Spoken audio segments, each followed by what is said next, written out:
The first thing I noticed was the table.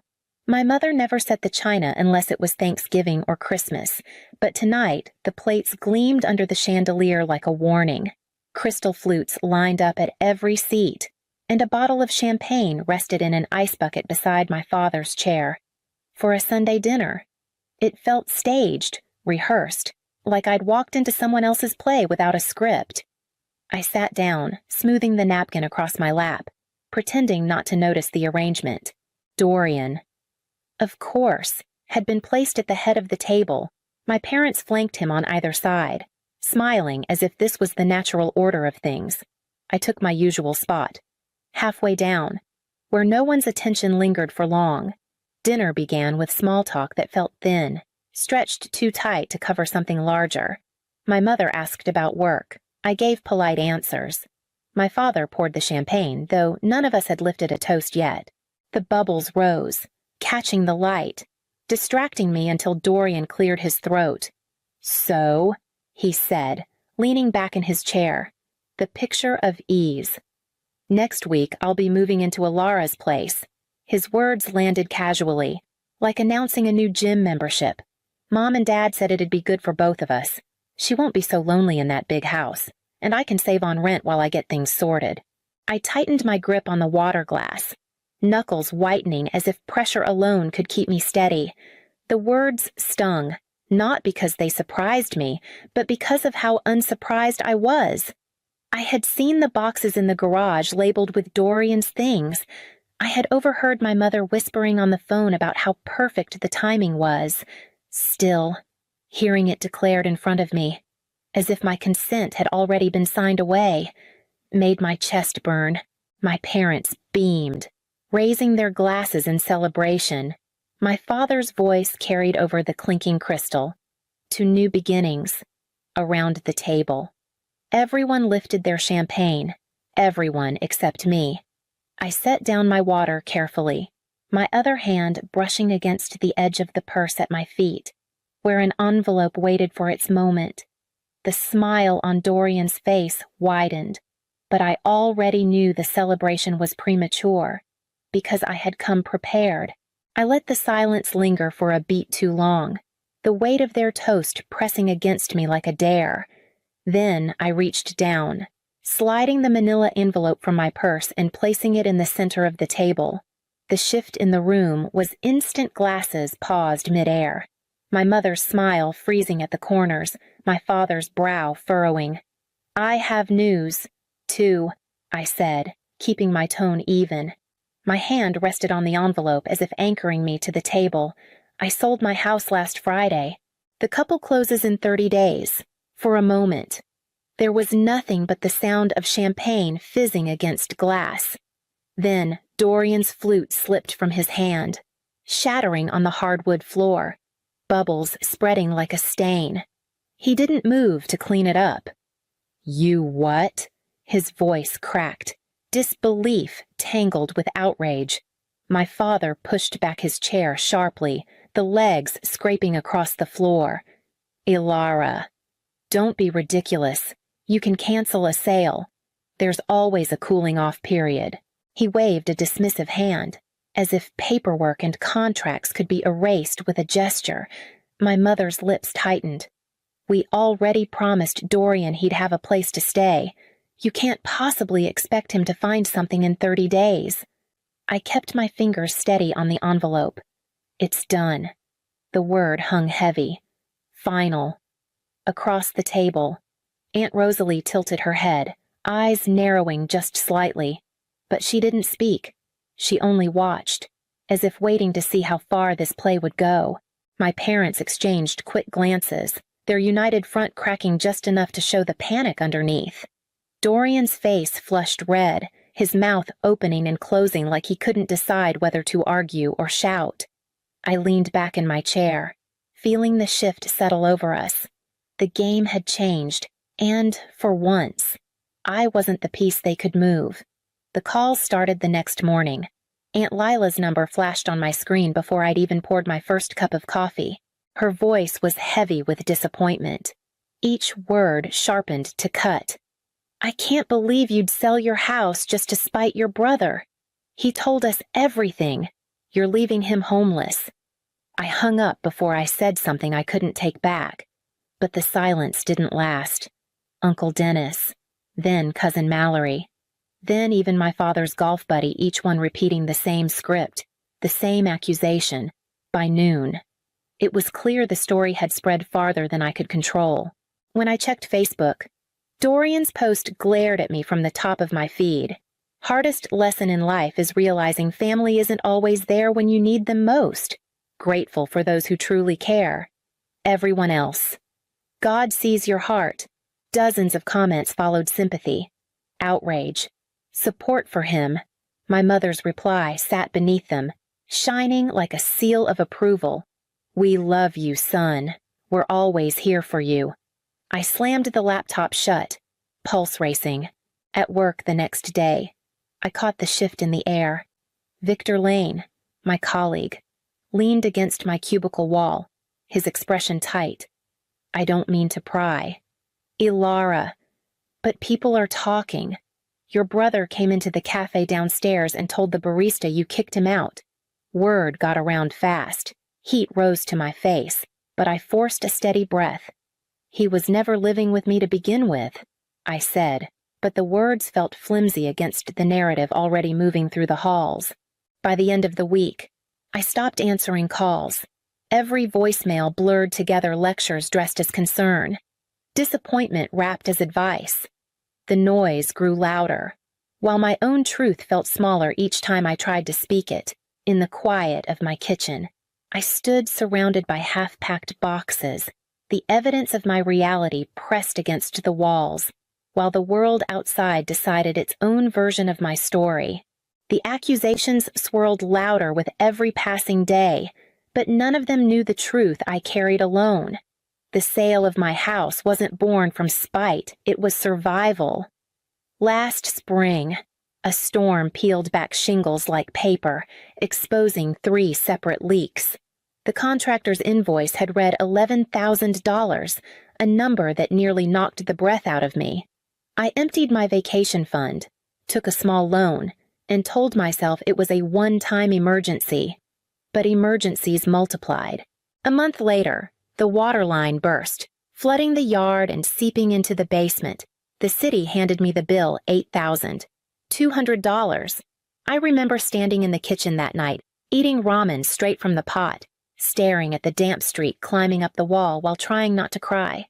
By June, the heating system gave out. $5,000 more. I maxed my credit card for the deposit and begged for a payment plan. Each night, I sat at the table surrounded by bills and statements, scribbling numbers in columns, recalculating until the digits blurred into nonsense. Neighbors waved at me in the mornings, probably seeing a woman who had it all together. They didn't see the dark circles I failed to conceal. The way I punched new holes into my belt instead of buying smaller clothes when stress whittled me down. I became skilled at disguising exhaustion, at smiling when I felt hollow. One evening, while sorting boxes, I found the framed photo from the day I bought the house. There I was on the porch, keys in hand, grinning so wide it looked like joy might split me in half. I traced the edge of the frame with my finger, remembering the feeling of triumph, of pride that no one could take away. I wrapped the photo carefully and set it in the keep box, the reminder of who I once was and the proof of what I'd built. When the doorbell rang a few days later, I was still holding the tape dispenser, sealing another box shut. The knock at the door was sharp, insistent, the kind that didn't wait for permission. I already knew before I opened it who would be standing there. My parents flanked Dorian like an honor guard, his expression sour but triumphant, as though he'd dragged them here to set me straight. "Eden, we need to talk," my mother said, stepping inside without waiting for an invitation. My father followed, already scanning the half-packed boxes with a look of disdain. Dorian brought up the rear, his arms crossed, his eyes darting over the stacks of sealed containers like a thief measuring what he'd lost. "You can't really be serious about selling," my father said, his voice carrying the weight of authority he'd used on me since childhood. "This is just a fit. You'll regret it once you've calmed down. I didn't stop taping the box in front of me. The sound of the dispenser cutting across cardboard was louder than his lecture, and for once, I let it drown him out. "Elara," my mother's voice shifted into her coaxing tone, the one meant for fragile patients or unruly children. "Your brother needs stability. He's going through a hard time, and you've always had more than enough space." I folded the flaps neatly, pressing the tape down with the flat of my palm. "Did anyone ever ask what I need?" The words startled even me, hanging in the kitchen like something foreign. My father frowned, as though he hadn't heard correctly. Dorian scoffed, muttering under his breath. "I need stability," I repeated, more firmly. "I need to sleep at night without worrying if another bill will swallow me whole. I need to stop bleeding my savings dry on a house I can't afford to maintain. And I need to stop being treated like my life is just an extension of his." My mother blinked, lips parting as if to argue. But nothing came. My father cleared his throat. Staring at the ceiling, even Dorian shifted uncomfortably, though his silence didn't last. "This isn't fair," he said finally. I sealed another box and placed it with the others. For the first time, I didn't look up to gauge their reactions. The sound of cardboard stacking neatly against cardboard was answer enough as I prepared for what I knew would come next. They called it a family discussion, but the setup made it clear what I was walking into. Chairs were arranged in a circle in my parents' living room, as though an intervention were about to begin. My father sat stiff-backed, my mother at his side, while a cluster of aunts and uncles filled the remaining seats. Dorian lounged with false ease, the picture of a wronged son. But I hadn't come alone. Margot, my financial advisor, sat beside me with a neat folder on her lap. Victor, my colleague, leaned against the wall with crossed arms, his expression cool. And Dorothy, my mother's old friend who had quietly offered support for weeks, gave me the kind of nod that steadied my nerves. My mother began the script. "Elara, we're concerned. Selling your house like this, it's impulsive, and it punishes your brother. He has nowhere to go." I opened my own folder and laid the documents on the coffee table. One by one, roof replacement, $11,000. Waterline repair, $8,200. Heating system failure, $5,000. These aren't whims. They're the reality of owning a house alone. The room quieted as I placed the bank statements on top. Balances dwindling with each page.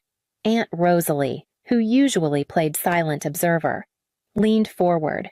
Her sharp eyes moved from the bills to Dorian. "I've watched this family bail you out of rent, cars, credit cards. When does it end? Why is Elara always expected to shoulder more while you drift?" Color crept into Dorian's neck. "I'm between jobs," he snapped. "For how long?" Rosalie's tone was unforgiving. "At some point, responsibility has to land where it belongs." My father shifted uncomfortably. My mother pursed her lips, but no one rushed to defend him. Dorian's chair scraped against the hardwood as he stood, his face dark with anger. "I don't have to sit here and be attacked." The slam of the door punctuated his exit. Silence hung heavy. My parents exchanged looks, the confidence they carried into the evening replaced with unease. For the first time, I wasn't the one shrinking under the weight of judgment. I gathered the remaining papers back into my folder, already bracing for their next attempt. They came back 2 nights later, this time with smiles rehearsed to look conciliatory. My mother carried a pie as if dessert might soften the blow. My father spoke in the falsely cheerful tone he reserved for tense negotiations, and Dorian trailed behind, his expression carefully schooled into gratitude. "We've been talking," my mother began as they settled on my couch. "We think we've found a solution, instead of moving in with you. Why not help Dorian get his own place, just a loan to cover a deposit and a few months' rent? With your success, it wouldn't even set you back." My father nodded, eager to press the point, a small gesture to keep peace in the family. "It's only fair." I let them speak, then reached for the folder I had prepared. "I can't give him money," I said evenly. sliding a single sheet across the table. But I can offer him something better. Dorian picked up the business card I placed beside it, frowning. What's this an opening at my company? Entry level. But enough to cover rent on a one-bedroom. I already spoke to HR. They'll interview you if you're interested. Before he could respond, my father's eyes caught the spreadsheet under his hand. Line by line, it listed every financial bailout Dorian had received in the past 5 years' rent payments, car repairs, credit card balances. At the bottom, a total circled in red more than $30,000. My mother gasped, covering her mouth. My father stared at the figure, his face darkening, not with anger at me, but at the undeniable proof in front of him. This isn't punishment, I said quietly. It's reality. Love isn't endless rescue. It's teaching someone to stand. The pie sat untouched on the table as silence spread through the room. For the first time, their certainty faltered, and I saw them as unsure as I had always been. 3 weeks later, the movers carried the last of my boxes into the loft. The space was smaller than the house, but the sunlight that poured through the tall windows made it feel expansive in ways walls never could.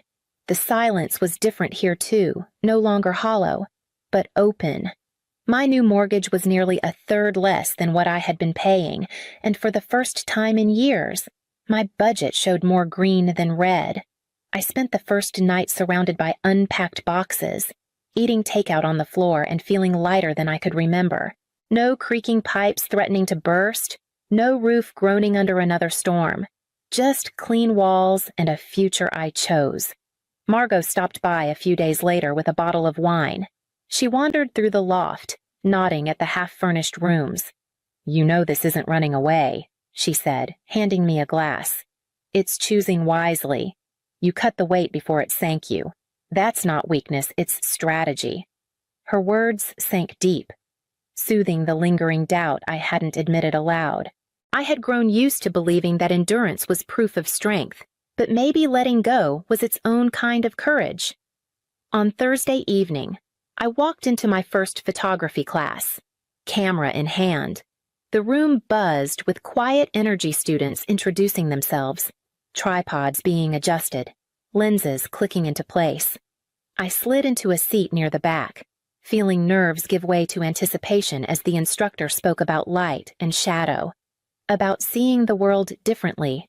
By the end of class, I had already exchanged numbers with 2 classmates, both eager to practice together on weekends. I walked home through the city streets, camera slung over my shoulder, a sense of possibility thrumming under my skin. When I opened the door to my loft, the boxes waiting to be unpacked no longer felt like a burden, but a beginning. When my parents invited me for dinner again, I braced myself for the usual tension, but the moment I stepped into their dining room, I sensed something different. The table was set simply no china, no champagne, just a roast chicken and a basket of rolls. The air felt lighter, less staged. Dorian was already seated, fiddling with a fork, and when he looked up, there was something unfamiliar in his expression. "I started training this week," he said after a pause. "Entry-level stuff, mostly paperwork and errands. But it's a start." My mother's face brightened. "That sounds promising. What kind of projects do they have you working on?" He shrugged, almost shy. "Social media campaigns. I'm learning as I go." For once, my father didn't dismiss his answer or turn the spotlight away.